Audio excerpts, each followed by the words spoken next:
Hello and welcome back to the channel and welcome back to the big interview. Today's special guest is Frank Turkis.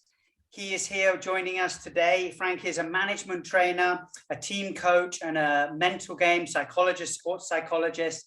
He's coached some of the Olympic champions, world champions in numerous sports, including skiing, slalom, curling, tennis, football, to name a few. Frank, thanks for joining us today. Very welcome, Adam. Great to have you on the show. Nice to see you again after a long time. A long time, I know. I'm hopefully not as, still looking as young as I did 10 years ago. Yeah, whenever we saw it. I have too many gray hair. But how long has it been? Maybe 10 years or longer? Longer. No, more, I think 15 years. 15 years since we saw each other. Wow, okay. Well, Frank, you work with a lot of top performing athletes and Olympians, as I mentioned, as a mental coach. Can you expand for the audience, for people who don't know what you do, and tell us a little bit exactly what your role is as a coach? All right. I want to start with a little story that was the first time that I was a mental coach, although actually back then in 1993, I was a tennis coach. I went on tour for a whole summer with a young 14-year-old, and I was the mental coach, not the tennis coach, because I'm a national tennis coach as well. So I have the highest degree in tennis coaching, not just mental coaching. And I was taken as a mental coach. The daddy said, Frank, you have to come with us, and your role is the mental side. Because we have Vojko Ferš, that was the other guy who was his tennis coach then, and said, Vojko is going to take care of the other ones. We're going to do this really professional. The outcome was that he didn't lose a bloody match the whole summer, and he became European champion. That was the time when I knew, wow, this is it. This is what I like to do. I actually had an issue with my ex-wife back then. She was pregnant and big issues, and sorry for her, I have to say that, to be honest. I should have gone back because, it was a bad situation for her, but I stayed. And I just want to say with that, it just proves how much I was in love with mental coaching. Back then, I did not do that. I would do that today differently. I have to admit, you grow up. So tennis was my expertise, and then I moved into curling, and I moved into all sorts of sports, as you mentioned it. Also soccer. I met a great soccer player, 95-time Swiss national player, Andy Egli, a great human being with 4 kids. That's what I like the most about him. He's a great human being. I worked with him for several years. He was already a coach then, so I was coaching the coach. And there was a second big experience that I had with teams, coaching teams as a mental coach. Very interesting. And I also got involved in golf. That's when we met, right? And that's when we met. Then I started working with Robert Wiederkehr. Exactly at that schooling we did. So I worked for the Swiss National Golf PGA, did the mental schooling, and that's when we met. And worked for about 2 years with Robert Wiederkehr, great guy from South Africa, half Swiss, more South African, I would say. And also realized, you cannot get somewhere to the top of the world just with the mental side. You need the whole package. And Rob had a lot. And I admire what he achieved starting so late golf, but that is the problem. That was his problem. He started too late golf, and he had to realize that at the end. But we're still great friends. So that's actually also my goal when I'm a mental coach. I never want to end up breaking up on a bad note. I think I want to be with all the people I work with, great friends. So Michel Kratochwil is a great friend of mine. Andy Egli is a great friend of mine.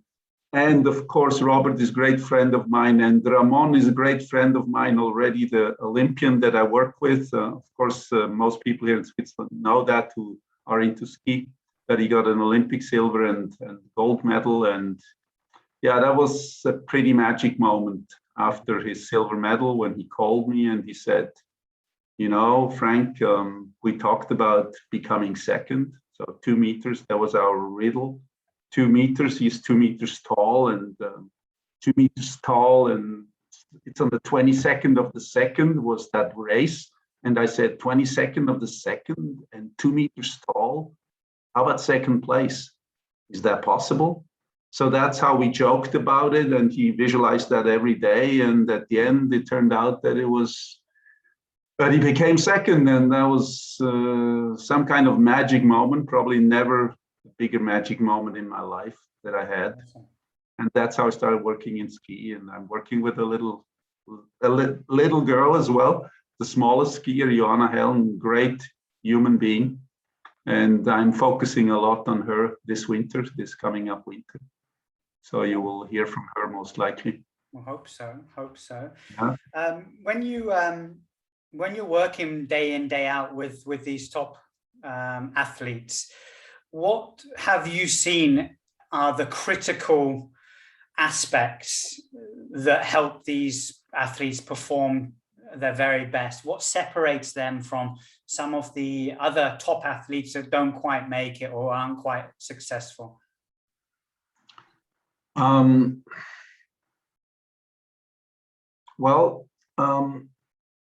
Yeah, what makes them different? That's really a hard question, but it's also an easy question because they have this love and passion for that sport that makes them different.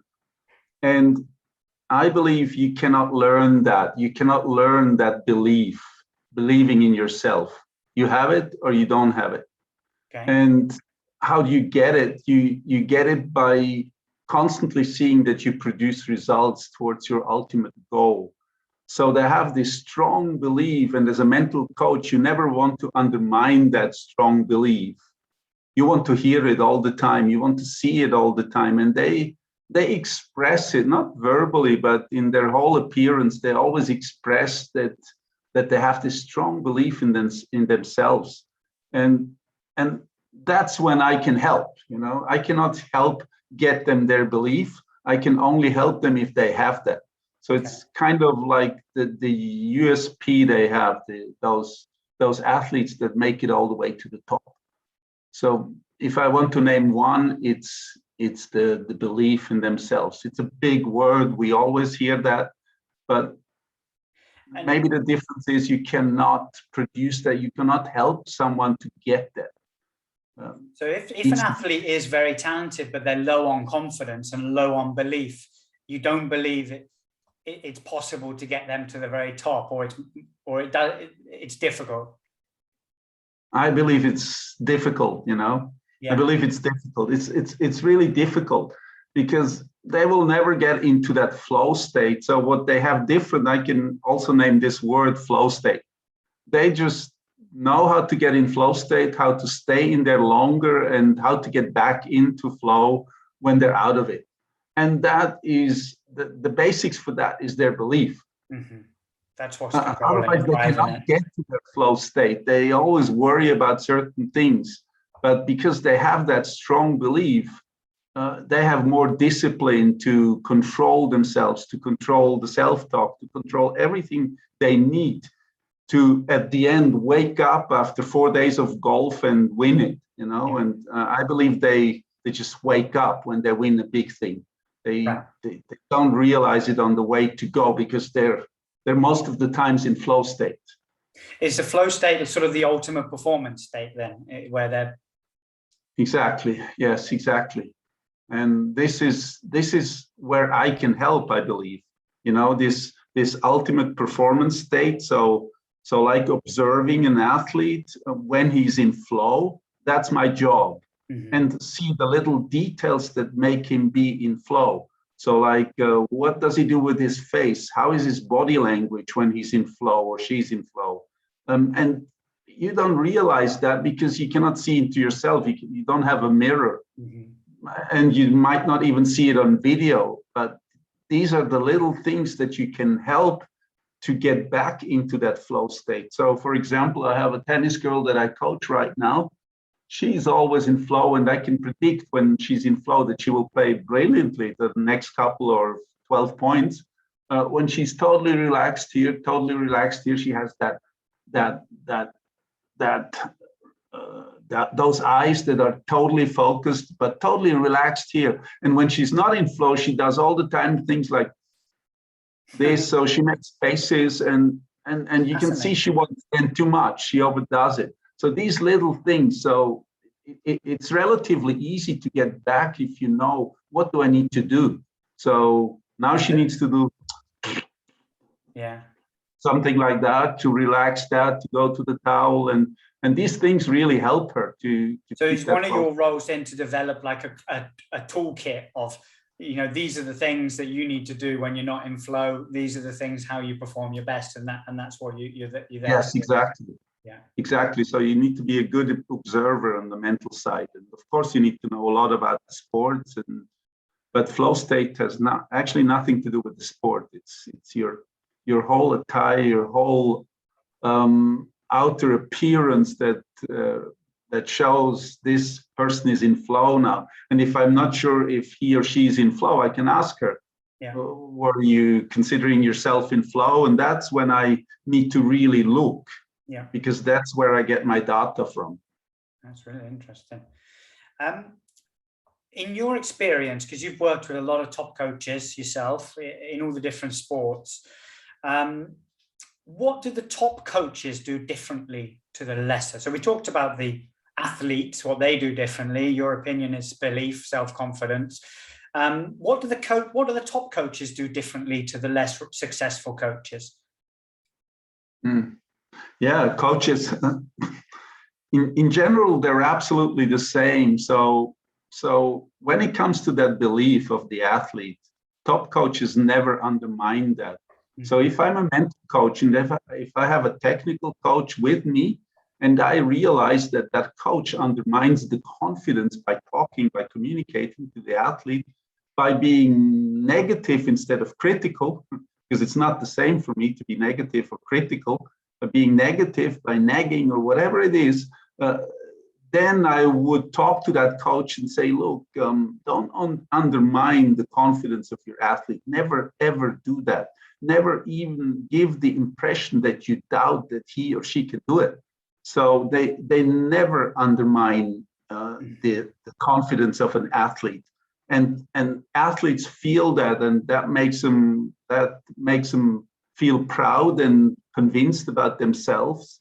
So they do not do that. And of course, they're great role models. If I want to name another one, they walk the talk. So they're amazing role models for juniors, and that's different than for a top athlete. So seniors or juniors, totally different story. What is a role model? But they reflect on their role model and they think, what do I need to bring into that game to be a role model for that person? And of course, like the athlete themselves, they just enjoy the results. They enjoy the results of their athletes, not their own results. A top coach, I think he celebrates when his athletes or his team wins. He celebrates like crazy. If you see the top coaches, like in soccer, a good example for me is Jürgen Klopp. How he celebrates, how authentic that is, how big his joy is. But it's not a joy exposing himself to the world and saying, I'm the coach here, but it's the joy for the athletes. That's the ultimate, and you cannot learn that either.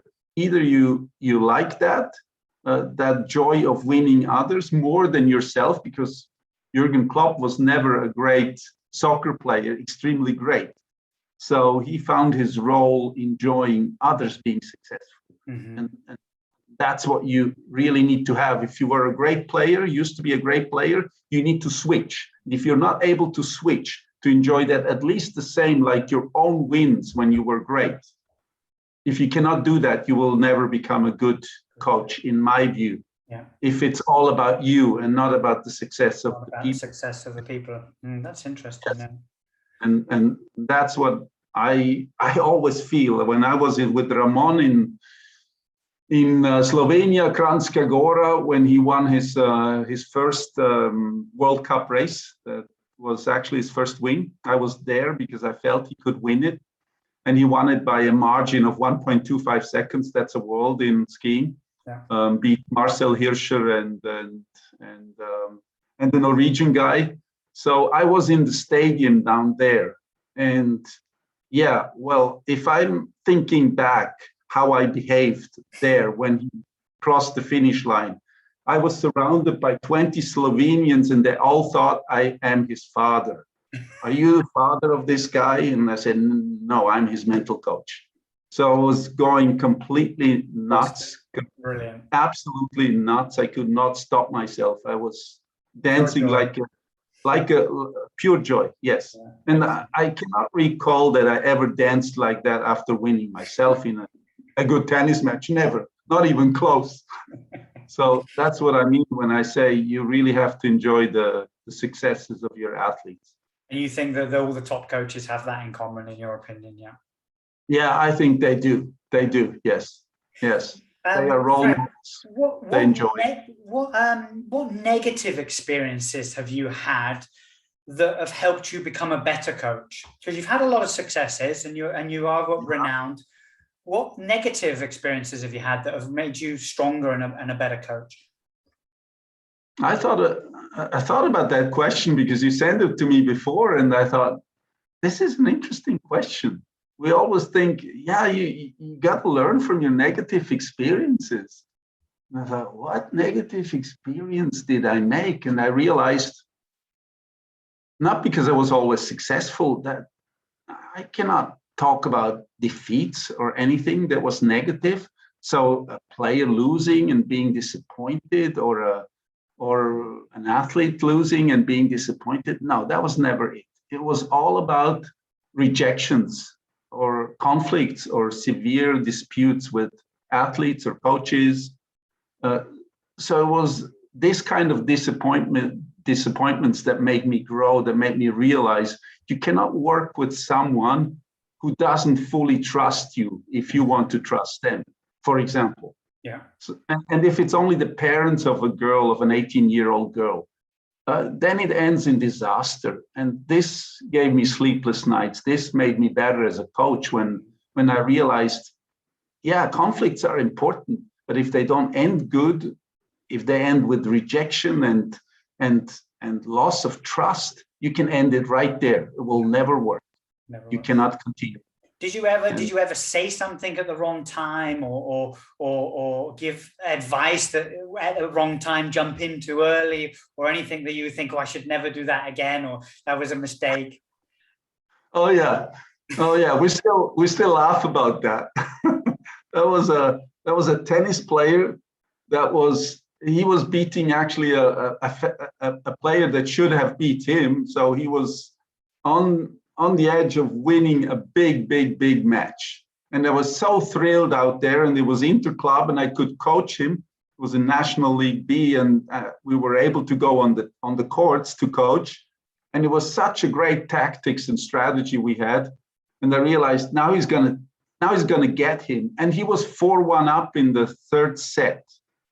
And there's one rule: when someone is up and does everything right, you don't need to do anything. You just stay where you are. And I didn't do it. And I went there and I said, just continue doing what you're doing. And that's completely the wrong thing, because if you start thinking about what you're doing, then you cannot do it anymore. So that's what I really learned there. And he really lost it.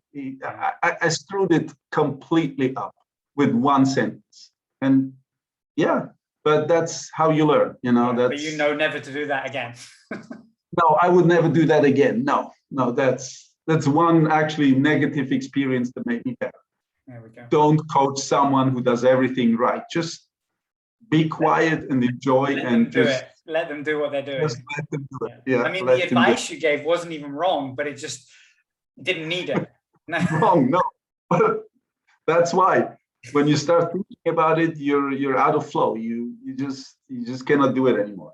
I mean, you mentioned it. You touched on being a role model before.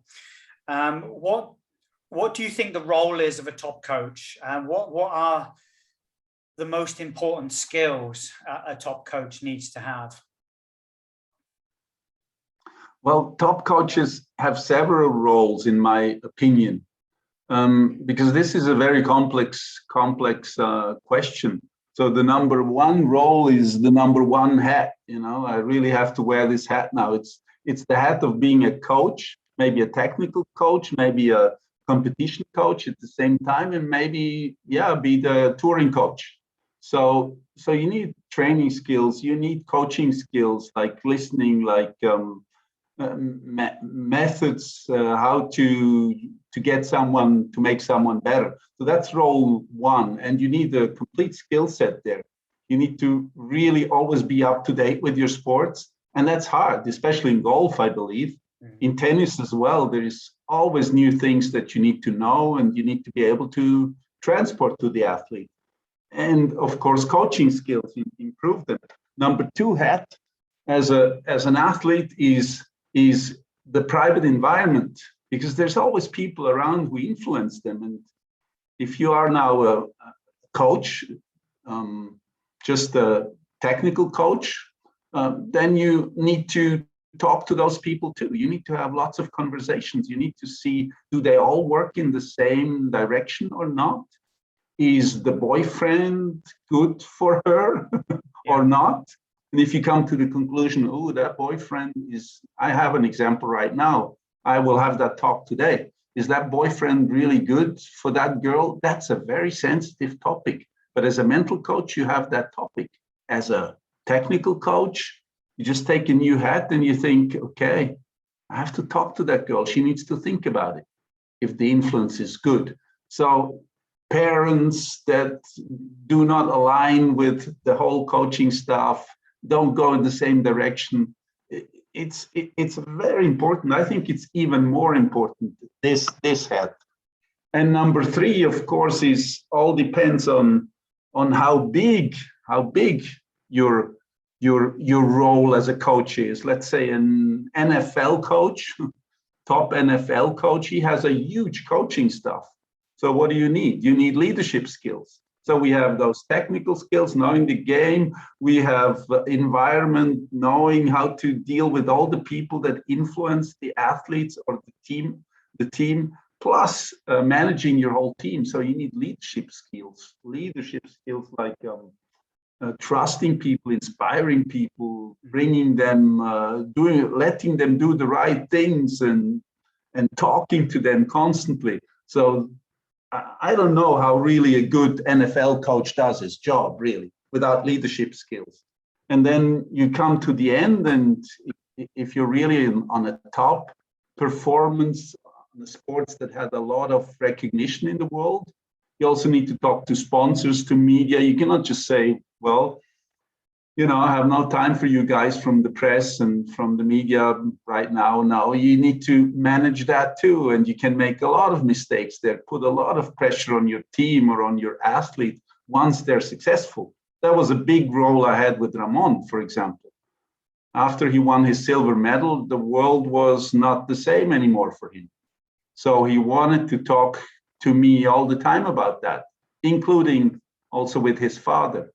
But he needed to know, what do I think? And I'm not a specialist. So there's at least four roles that you need to balance, and all of them are important. You cannot say you can just focus on your sport. So it's tough.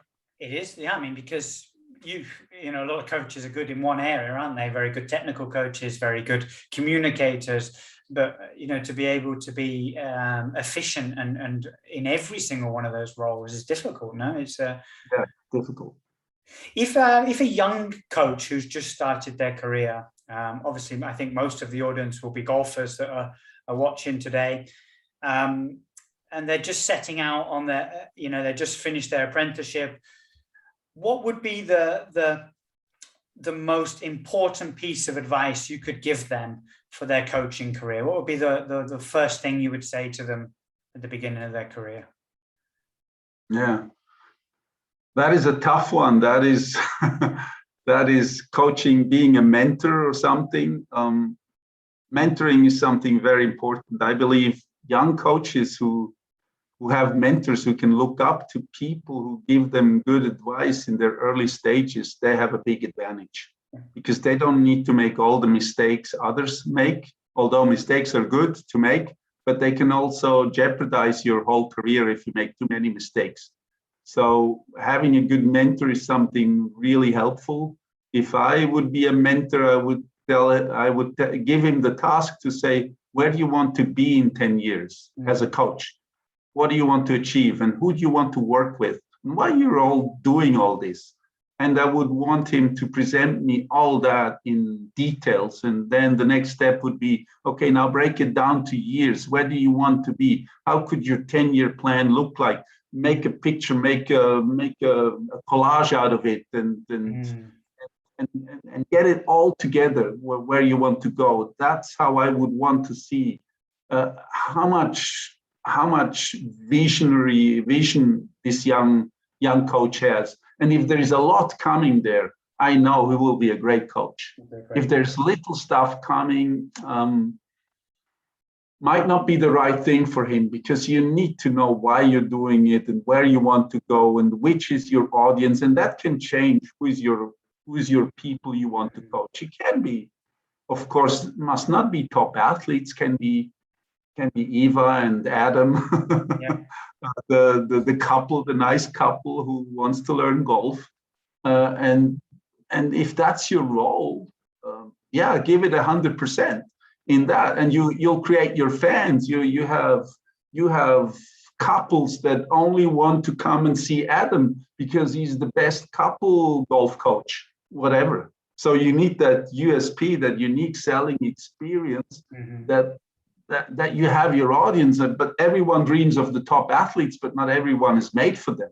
Yeah. So I think that's really important what you said there. Everybody needs to know where would their strengths be, because exactly like you said, everyone comes into the role of coaching and wants to teach tour players and wants to be on tour and wants to be the Butch Harmon or the Sean Foley of the First of all, like you said, not everyone's cut out for that. And it's not as easy as it sounds. And you've got to start somewhere else. You can't just come out with no experience and then expect that the top guys in the world are going to trust you. It's just, I call that, the success vision. Where do you want to be? That's where you start with. Where do you want to be? I think it's absolutely, there's not enough golf coaches who teach couples.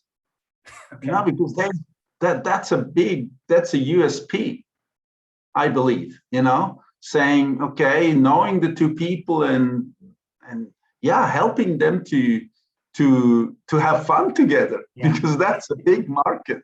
I think that's called marriage counseling, Frank. Most of them do not have fun on the golf courses, couples. This is true. So if you are specialized on this, you get your fans, There you go. Anyone listening, there is the niche market for you. Frank has set it up for you. Couples. No, not for me. Not for me. I'm good with my wife on the golf course, but I see lots. Right though.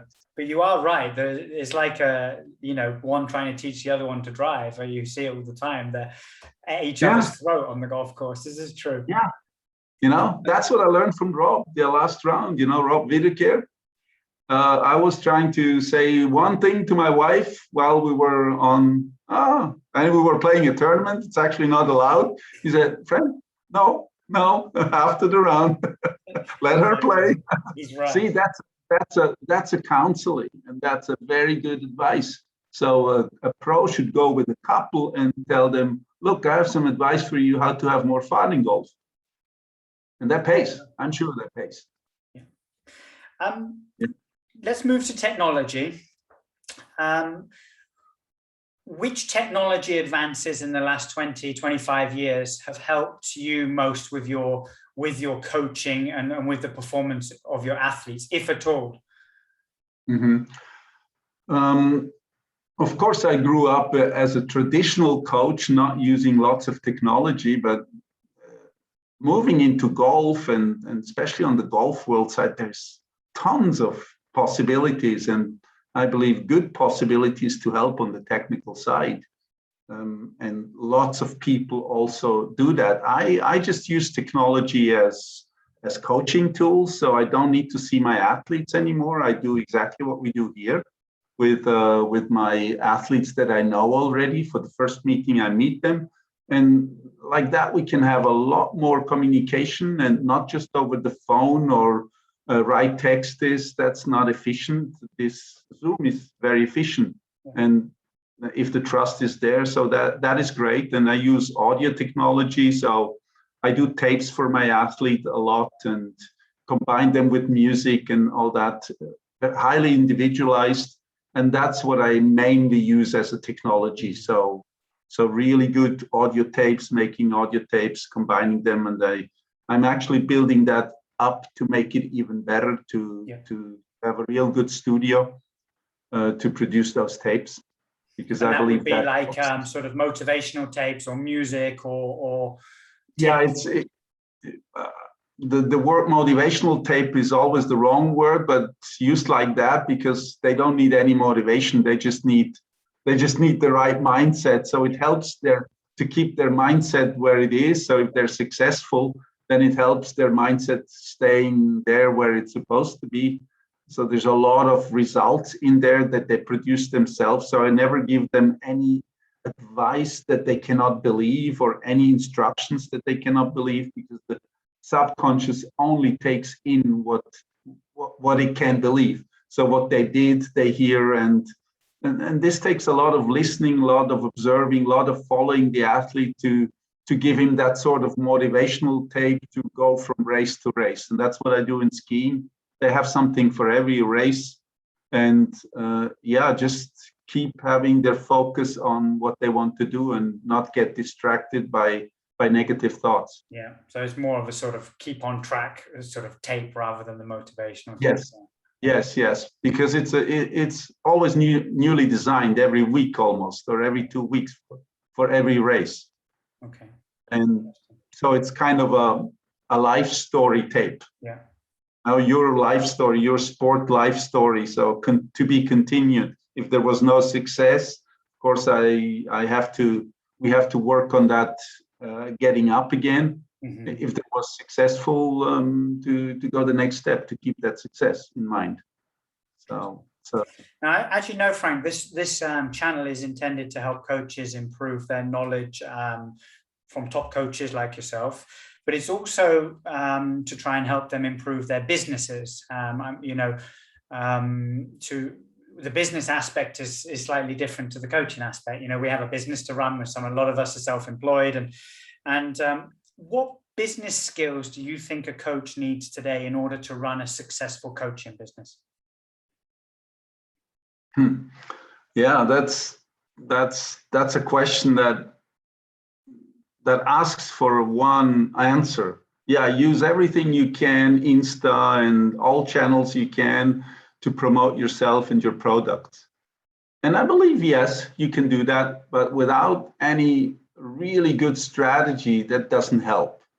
Because I believe when you run a business, you need to know where you produce the results, mm-hmm. and then you can transport them through the people that you produce the results with.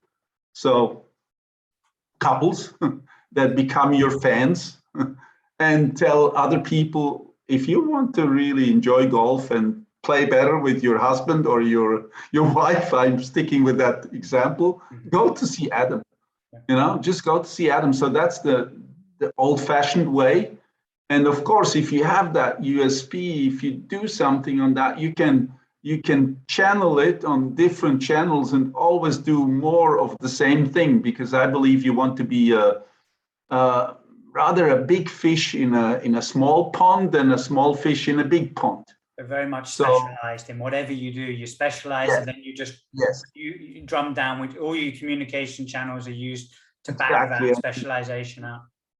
And that's a lot of work. The more you can do, and the more skilled you are, of course, the more options you have today to make this business really on parallel channels, a good business that produces some incomes, producing little tapes or little blogs or whatever that people sign up for and even ready to pay some.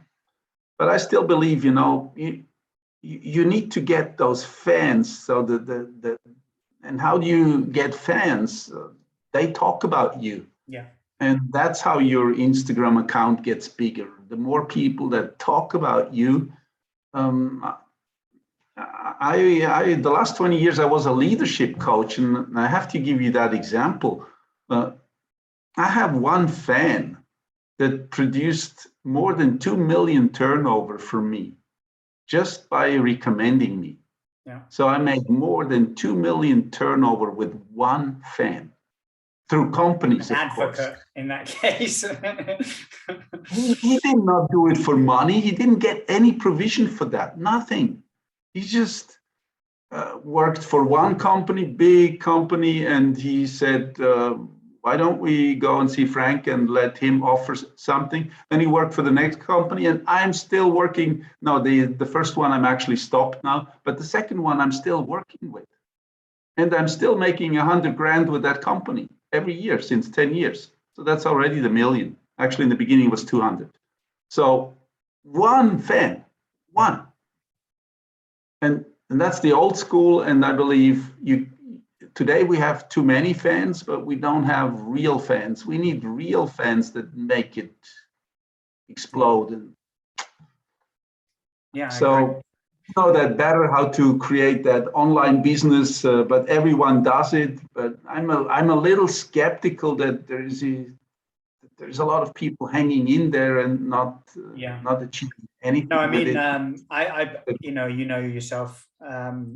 I've written in my book about the different options you have and how you can use them.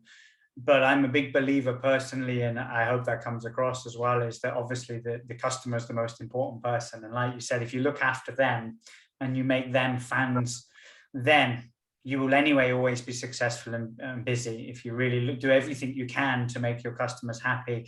And how can I help them in every way?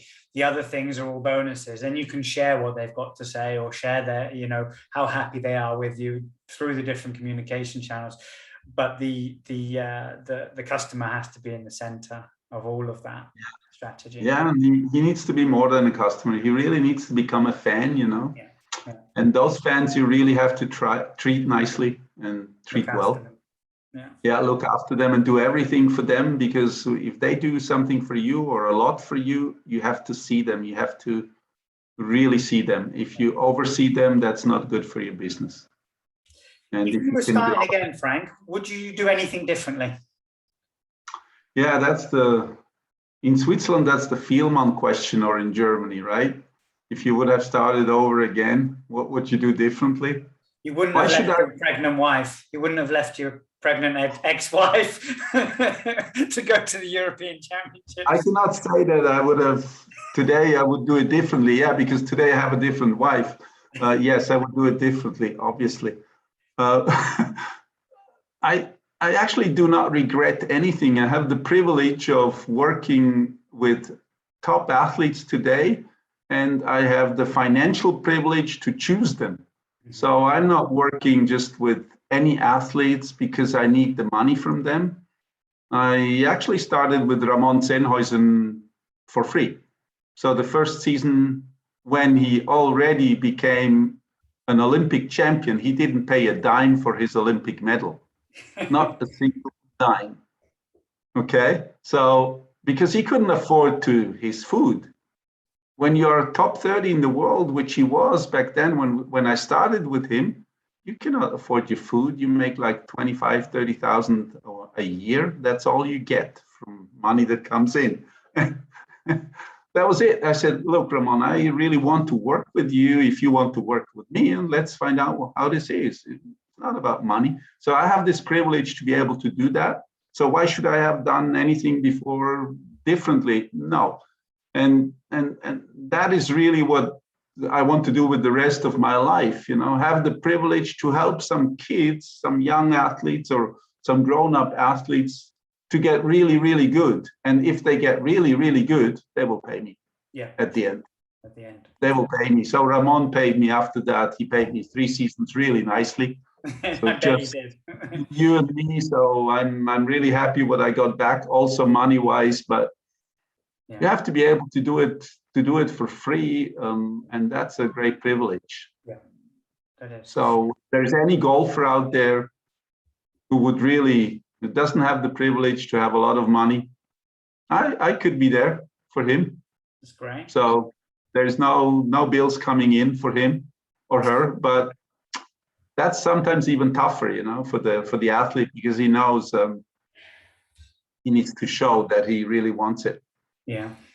Just to finish, if there were three things that you could say, to becoming a successful coach, what 3 points would you say? 3 most important things to becoming a successful coach.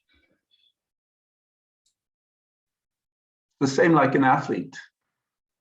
You must believe that you can become a real successful coach, whatever that means. That can be for couples, that can be for top athletes. And then it's pretty simple. You must have that determination, that perseverance to go through those ups and downs, because there will be ups and there will be downs. You will be euphoric, you will be down and doubting a little bit, but you get up quickly again. And at the end, number 3 is the commitment. What does these up and downs do to you? Do they make you quit, or do they make you even work harder and really go for that 10-year plan, or go for that 20-year plan, or go for that because you know you want to become the best coach you can be on this planet for certain people, or you really want to be the best yourself. And that is called commitment, to pull it through the end. And this is all mixed together. This is what I would call the 3 things that every coach needs, no matter who he works with. Frank, it's been a great pleasure. Thank you very much for joining me today. And great to see you again after so long. And I knew picking your brain would be very, very interesting, and that is the case. Thanks for sharing your ideas with us today. So we'll be back soon with more interviews and more content on the channel. Thank you for joining me and Frank today. If you liked it, please like it. And if you think it could help somebody, please share it. And if I don't see you all before Christmas, then I wish you all a very happy Christmas. And you included, Frank. Wish you all the best for the Christmas period, and all the success in the world for next year and beyond. Yes, thank you. Thank you, Adam. Thank you very much. Take care. Thank you. Take care.